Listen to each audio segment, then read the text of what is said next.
Hello everyone, it's me again, Burntam DIY TV. Panibagong araw at panibagong vlog na naman tayo mga ka-DIY. Sa araw na to, mayroon ulit tayong gagawin dito kay 30. Yan, sa KRY 200cc natin.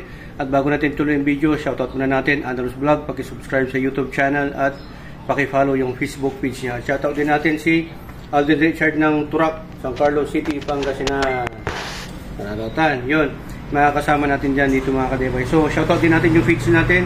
KRY Nation 150-200 at sa lahat ng mga naka-KRY, KRC at KR. Yan. So, gagawin natin dito mga ka-DIY. Meron tayong ikakabit na bago. Actually, meron na tayong kinabit dito. Itong manifold na to na pinasadya to na bilhin natin kay Boss Lodi Maverick Dirt Bike Shop from Mindanao. Kasi yung stock nito hindi pwede dito. Pag nagpalit ka na kasi ng big carb, naka 30mm na to, magpapalit ka talaga nitong manifold na to at may kasama na din siyang rubber. Kasama na to, pati clamp. Pati itong manifold. Ngayon lang, ang problema nito kung mapapansin niyo, itong sa akin kasi yung pihitan ng idle speed niya o idle screw dito. Ang makikita niyo yan, pinort na natin yan. Napakatabak po kasi yan, hanggang ganyan. Pinort natin kasi sumasaya dito.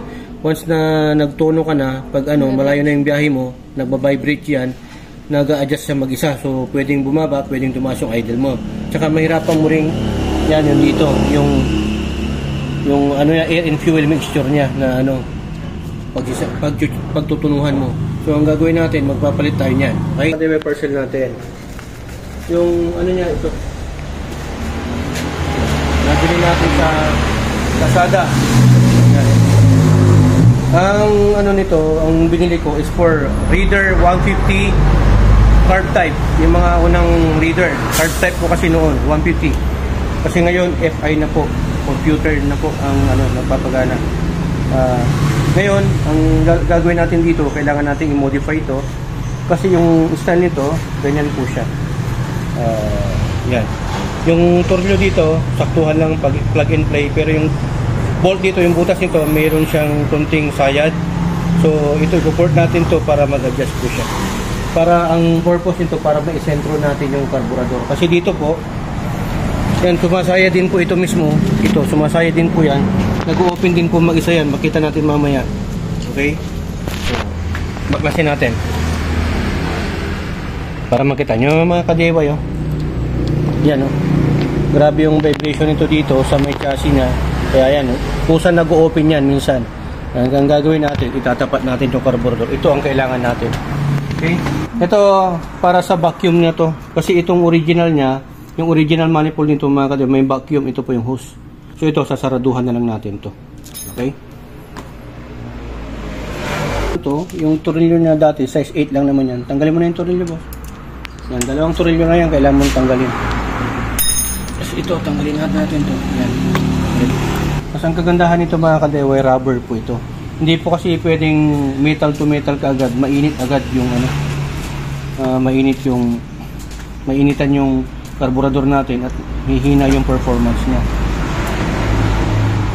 Dapat po kasi rubber yan. May rubber naman ito, kaya lang nakatutok po kasi yan. Tsaka masyadong mahaba to.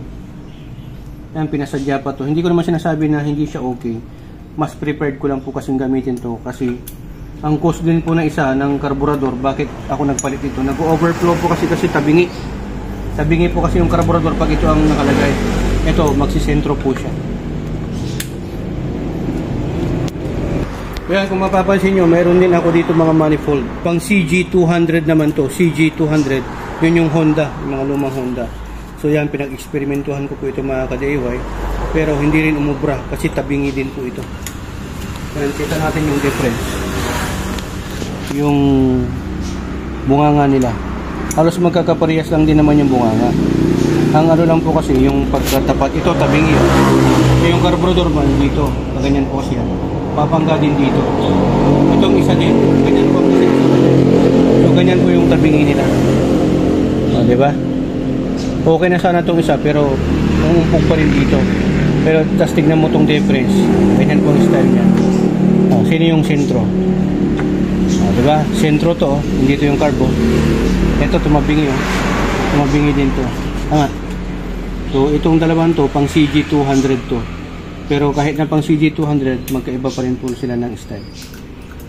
Okay, mas maganda to pang Reader 150.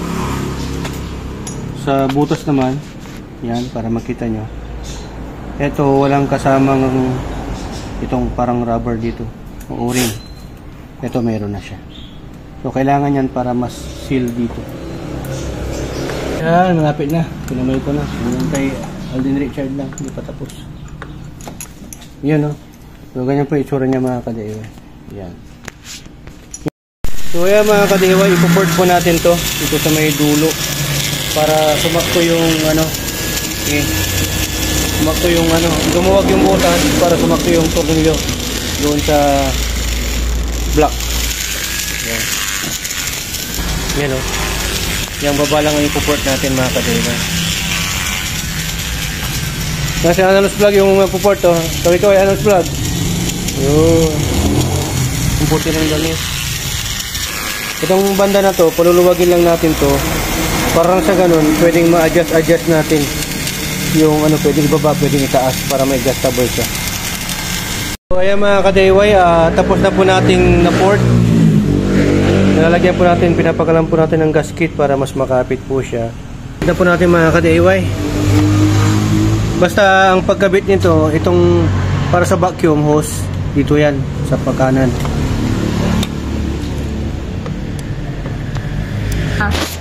Yan, kailangan po natin higpitan ng maigi, pero dapat nakalapat po mga ka-DIY dito eh. Sinasabi ko nakalapat yung butas, wala dapat nakasingaw yan. Kasi pag may singaw yan, mahirapan natin ituno yung carburetor kasi singaw. Ibig sabihin, yung hangin lumalabas. Dapat po kasi pag fix na rin natin itong sa baba. Huwag kayo maghihigpit ng mainit ang makina, baka maputulang kayo ng ulo. Mahirap. Magpapamachine shop po kayo.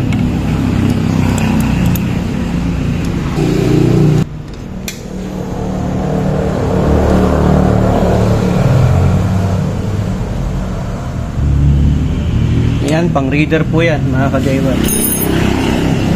Tingnan natin ng clamp. Lagay mo natin yung clamp, tapos ilalagay na natin yung carburetor. Ganyan lang po yan. Kaya mas pogi ito mga ka-DIY. Pero ito muna ang gagawin natin para dito kasi yung shock absorber. Ito kasi pinabasa namin, pinorder namin to para hindi mumpog dito sa chassis. Ang gagawin natin ngayon yan, ipapaangat natin pataas. Ito nasa taas para hindi mumpog dito. Yan, sapakan na mga ka-DIY. Pero ito yung sinasabi ko sa inyo kanina. Yan, oh. Grabe yung gas-gas niya. Ino-open niya to. Minsan laging lumuluwag to eh. Kailangan higpitan. Ngayon hindi na. Kasi centered na siya. Hindi na po siya sasayad. Yan. Oh, di ba? Centered na siya. At the same time, sayad. Hindi na po sasayad to. Walang sayad. Tama ba, Gerald? Yan, dati-rati pinort pa natin to hanggang dito yung, tinan mo mga ka-DIY, hanggang dito po yan. Ito hanggang dito nasa labas. Malapad po yan, pinort namin, pero sumasayad pa rin dito. Ngayon, ito lang pala ang makakasolve ng problema natin. Pang Reader 150 na carb lang pala. Carb. Oh, Reader 150 carb type. Ito yung manifold niya. Lagyan lang natin to ng hose, tapos babarahan natin ang tornilyo. Masikip, tapos lagyan ng shoe glue. Dapat yung masikip, tapos dito rin lagyan din natin. Make sure na walang butas to. Kasi pag may butas, singaw din. Yan, higpitan na po natin maigi mga ka-DIY. Tapos ito, pwede nyo i-sentro, i-adjust nyo lang kung anong gusto nyo lapat. Yan, make sure na may higpit to. Tapos ito na yung nilagay natin. Oh. Yan. Dalawang sarado yan dito, tapos dito. Try natin. Matagal na hindi na paandar to, mga 2 weeks. Kasi isa din yung sa problema, yung hard starting pagka umaga, pag malamig pang panahon. So check natin to dito sa manifold ng Reader, Suzuki Reader 150 na carb type. Try natin. 1 click. So yun po talaga ang problema mga ka-DIY. Saan na ba yun? Singaw. Ito.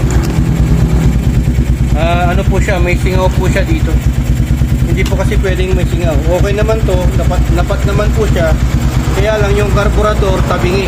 Hindi mo mo kasi siya may sentro. Kasi mahaba. Ganyan po yung style niyan. Pagka nagkadikit. Ganyan po siya. Diba? Tapos nandito yung card. Yan. So, humaba siya. And at the same time, pagka hinigpitan mo kasi ito, pag lumuluwag, kapag humihigpit ito, parang lumuluwag din siya. Diba? So, mas mabuti yan. Para dyan talaga yan. Saktong-sakto. Pero okay naman to, aluminum type. Pero dito kasi hirap siya pagka full start. Pag hindi pa napaandar, umaga, mahirap siyang pandarin talaga. Malulobat. Tapos hanggang sa tick. Pero pagka uminit naman na, one click naman na siya. Pero yan, no, one click siya. Full start pa yan na ka-DIY. No? Hawakan ko. Diba? Diba? Para mapatry ko sa inyo na bagong paandar lang yan.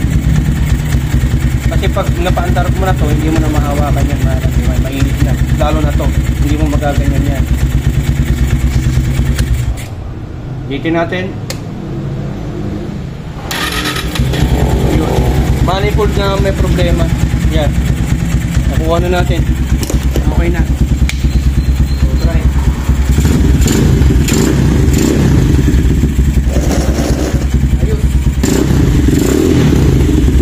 Ayun, sa mga namumroblema na mahirap mag-start, sa mga nagpalit ng 28 to 30 to 34 na big carb, tapos naka-manifold kayo ng gano'n na type na manifold.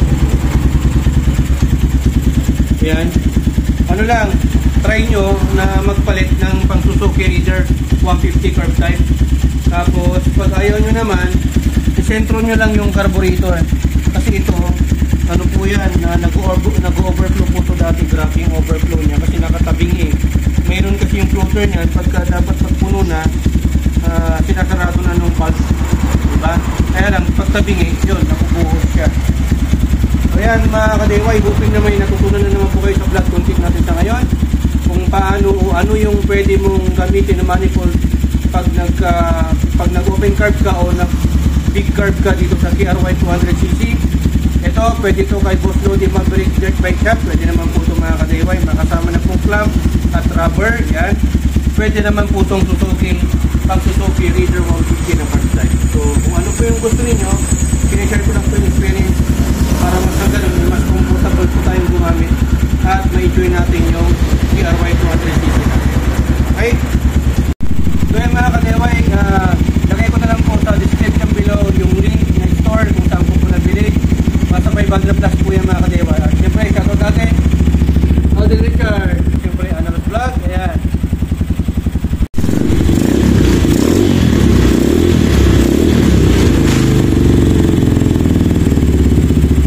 Yan o.